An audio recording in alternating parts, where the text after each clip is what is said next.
O governo Lula anuncia 10 bilhões para o Fundo Clima. Petista assinou repasse nesta segunda-feira. Tá aí, agora sim, Gustavo. Os nossos problemas estão resolvidos, a gente reclamando aqui muitas vezes de forma tão veemente, sem saber que eles têm trabalhado por nós e agora vão investir 10 bilhões no Fundo Clima para salvar o nosso país de todas as nossas mazelas. Pois é, tem várias abordagens possíveis dessa pauta, né? Uma delas é o seguinte: se não vai, eu tenho certeza, eu convido as pessoas, desafio as pessoas a acompanharem esses recursos, eles não serão investidos nessa totalidade, não vai ser uma propaganda que eles estão fazendo, como eles fizeram várias, né? O PT, ele tem uma tradição de inaugurar placa, eles adoram inaugurar placa. A obra, nem sempre, mas a placa, com certeza. O que eles fizeram aí foi a inauguração de uma placa. Olha, nós vamos, no futuro, né, nós vamos enviar 10 bilhões de reais para o Fundo Clima, e aí meio que se perdem depois nas explicações ali. Bom, o governo do presidente Bolsonaro, com a ministra Marina Silva, aliás, desculpa, o governo do presidente Lula, é que eu não consigo chamar esse cara de presidente, enfim, o presidente, com a Marina Silva ali no Ministério do Meio Ambiente, tem os piores índices de desmatamento, os piores índices de queimada dos últimos anos, e ainda assim eles pagam de heróis do clima, né, para pessoas como Leonardo DiCaprio, Greta, e agora o Macron, que teve aí na lua de mel com Lula na Amazônia.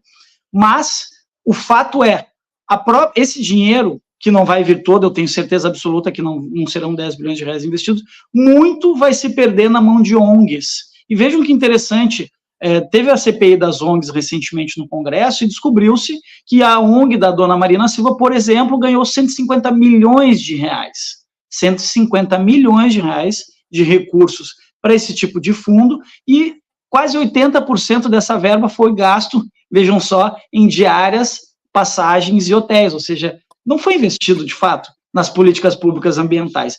Esse dinheiro, esses 10 bi, vão ter o mesmo destino, eu tenho certeza disso, porque isso é a prática desse governo. Eles simplesmente fazem um discurso, os dados de desmatamento dos governos petistas sempre foram ruins, e agora voltaram a ser ruins, agora eles são péssimos. Então, assim, tem que fazer uma propaganda, tem que fazer uma graça. Olha aqui, ó, nós estamos botando 10 bilhões para salvar a Amazônia, vamos salvar, porque ela, né, a Amazônia voltou a estar em evidência internacional com a visita do Macron, então, vamos fazer um anúncio aqui, aproveitar o momento e fazer uma propaganda. É disso que se trata, propaganda. Esse dinheiro não será investido, muito do que for investido vai cair na mão das ONGs, e muito desse dinheiro que vai cair nas mãos das ONGs, obviamente, não vai chegar na ponta, não vai chegar em política pública ambiental. Enquanto isso, a Amazônia segue sendo desmatada e o Cerrado segue pegando fogo.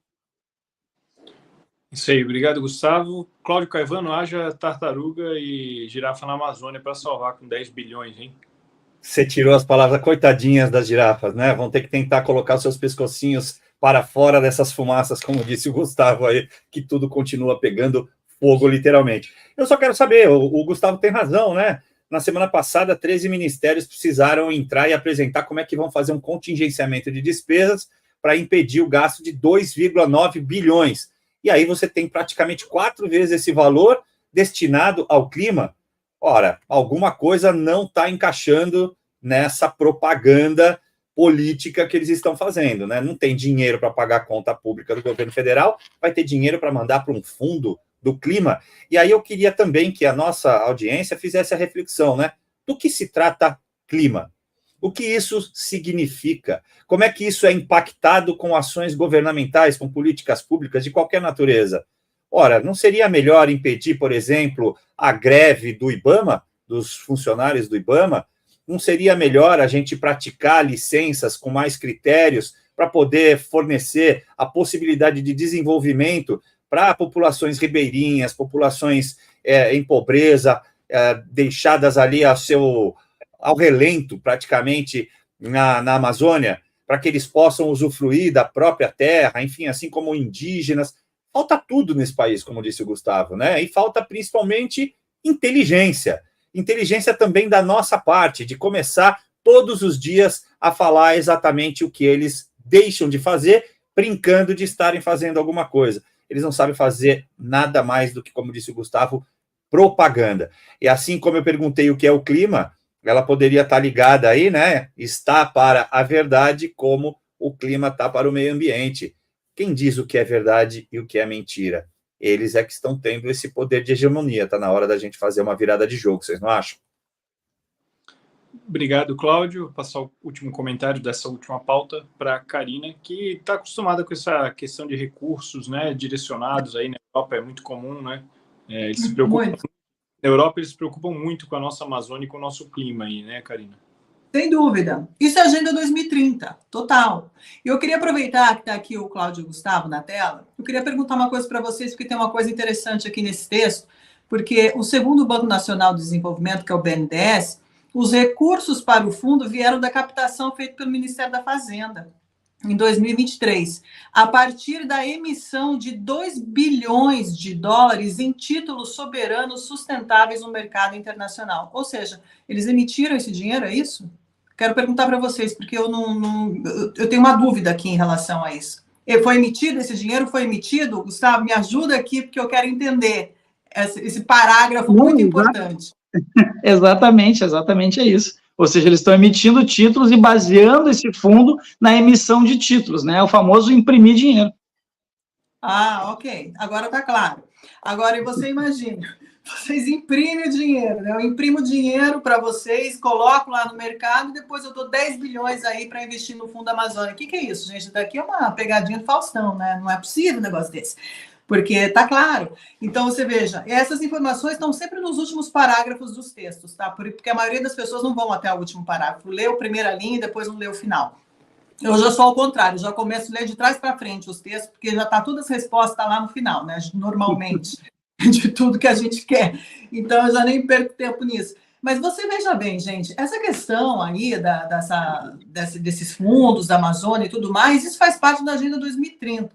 Realmente, o Brasil hoje, em relação à Europa, é o país que mais cultiva o território amazônico. A gente não se fala de... Olha, em relação a painel solar, energia solar e tudo mais, que isso faz parte, né, agora da Agenda 2030, que está todo mundo falando aqui na Europa, para fazer essas manutenções, para fazer essas adaptações nas casas, inclusive aqui, imagina aqui na Itália, que a gente está falando de casas milenares, você colocar painel solar nessas casas milenares, nessas estruturas que são centenárias, milenares. Como é que você faz? Isso custa uma fortuna, sem contar que vai acabar com todo o patrimônio histórico do país, né? Isso é claro. E está tendo muita discussão em relação a isso, porque querem fazer essa transição energética, ou seja, deixar de lado toda a eletricidade, né, usada aí com combustíveis fósseis e se focar somente nessa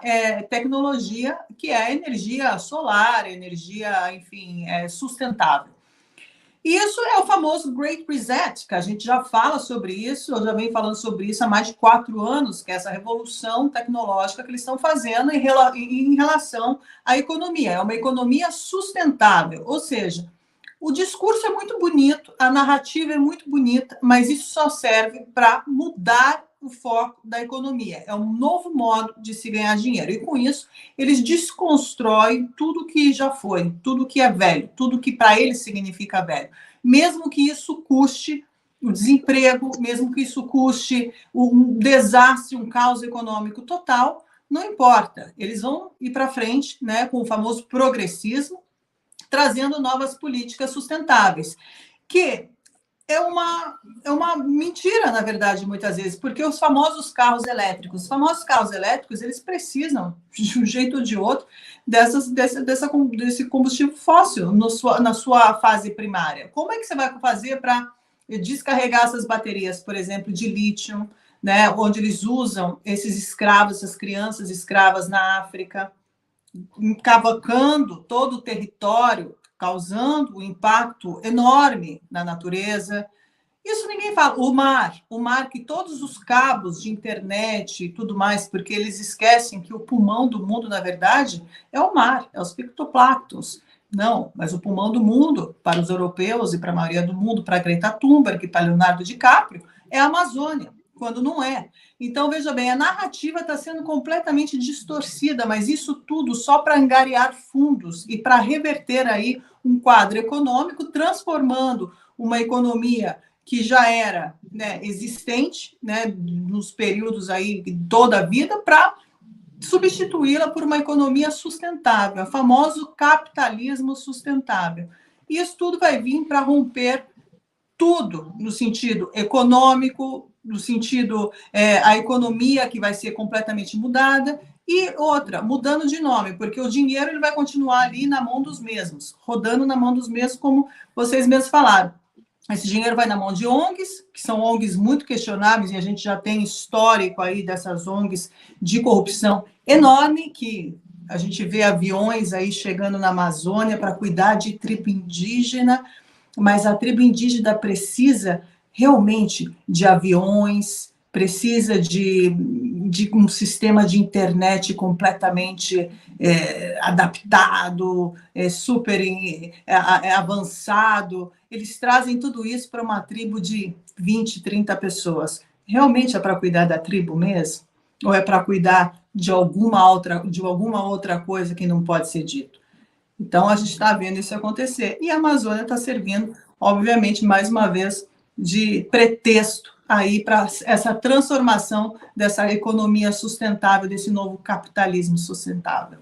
Agenda 2030.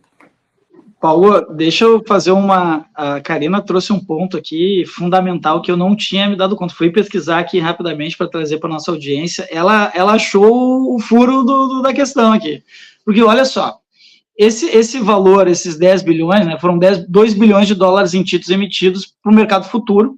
O retorno para o investimento, para o investidor, vai ser de 6,5% ao ano, com vencimento em 2031, ou seja, eles vão ganhar mais de 50% daquilo que eles estão dando agora para o governo brasileiro. E vejam que interessante, quem liderou a operação? Bancos Itaú, JP Morgan e o Santander, todo mundo que fez o L. Ou seja, eles vão ganhar muita grana com isso, e nós aqui ficamos pagando pato e batendo palma, que olha só que lindo, eles estão salvando a Amazônia. É bem isso, é o interesse 2030. Esse papo de economia sustentável é para ganhar dinheiro de otário, no caso, os otários somos nós. Então, assim, Agenda 2030, Objetivos do Milênio, lá tudo é uma fanfarronice, só que isso dá muito dinheiro, porque as pessoas entram nessa onda de pauta ESG e muitas empresas acabam embarcando nisso e estão dando dinheiro para esse tipo de situação aqui. E, de novo, ainda que esse dinheiro venha e forme um fundo do clima, não vai chegar na ponta, não vai chegar onde deveria. Eu tenho certeza disso, porque esse, afinal de contas, é o histórico do PT no governo, da esquerda no governo. Mas parabéns, Karina, pela observação. Eu não tinha, fui até pesquisar. Não, e tem outro ponto, Gustavo, porque aqui esses empréstimos, o empréstimo pode ser feito, pedido por empresas e prefeituras. Agora, aqui tem um outro ponto. Quais são as empresas e prefeituras que podem pedir esse empréstimo? Aqueles que compactuarão da Agenda 2030, aqueles que farão essa agenda ir adiante. E quais são os pontos dessa agenda? São vários que quando você lê, você olha ela, você fala, nossa, é maravilhoso. Só que não é nada disso, porque do jeito que está escrito é uma coisa e a realidade é completamente outra. O que eles querem é completamente outro. Ou seja, de novo, é que nem fazer a Lei Rouanet. A Lei Rouanet é para quem? Se eu, Karina, chegar e pedir, né, um bônus aí para apoiar meu projeto cultural, não sei o quê, eles vão falar, a Karina é da onde? A Karina tem contato com quem? A Karina está ligada com o Jorge Soros? Não. A Karina está ligada com os progressistas? Não. Não, então o empréstimo não vai ser para a Karina. Agora, se vem a Cláudia Raia, que está ligada com toda essa corrente, com toda essa trama, não, então vai para ela. Percebe? É a mesma coisa também o Fundo Amazônia, esse fundo aqui que eles estão fazendo, porque o empréstimo pode ser feito por empresas e prefeituras. Quais são? O critério deles. Não é todo mundo que vai ter acesso a isso. E com isso continua a trama acontecendo, né, junto com o próprio pessoal dele andando ali de mãos dadas para que o objetivo seja cumprido, que é a Agenda 2030, que está todo mundo reunido ali. Macron, que veio ali para isso, a União Europeia, que está de olho, e assim vai. E assim vai. E todo mundo ludibriado por essa campanha, essa narrativa completamente propagandística, que não leva, ninguém está nem aí de salvar a Amazônia, os golfinhos, ou o boto, ninguém está preocupado com isso. Eles estão preocupados em ter a posse daquilo que está sobre a terra, que está embaixo da terra. É aquilo que eles querem, não o que está em cima. Se tem índio, dane-se eles. Nós queremos o que está embaixo. É aí. É isso, Karina, isso que você trouxe, né, e que o Gustavo agora trouxe mais perto aí, acho que do entendimento majoritário do público, é o pulo do gato do Great Reset, né? Quando ele fala que as empresas privadas estão aderindo, é porque elas perceberam, justamente pelo que você acabou de revelar ali, né, nos requisitos para você fazer parte deste grupelho, é que se eles não se adequarem à pauta ESG, eles não terão acesso aos financiamentos dos bancos privados, que são quem está gerindo esses fundos. Então, se eu não tenho acesso, a minha empresa pode quebrar, eu não tenho investimento. E aí eu tenho que me adequar a isso. E quem vai perder? Como vocês dois disseram, vai ser a população. Porque se eu não me adequar dentro da regra daquela empresa em que eu pretendo trabalhar, eu simplesmente não vou ter emprego. Ou seja, é o Great Reset emplacado aí de forma extremamente arbitrária, vil, né, torpe, para que ninguém perceba o que está acontecendo, porque, ai, que bonito, nós vamos proteger o clima. De você.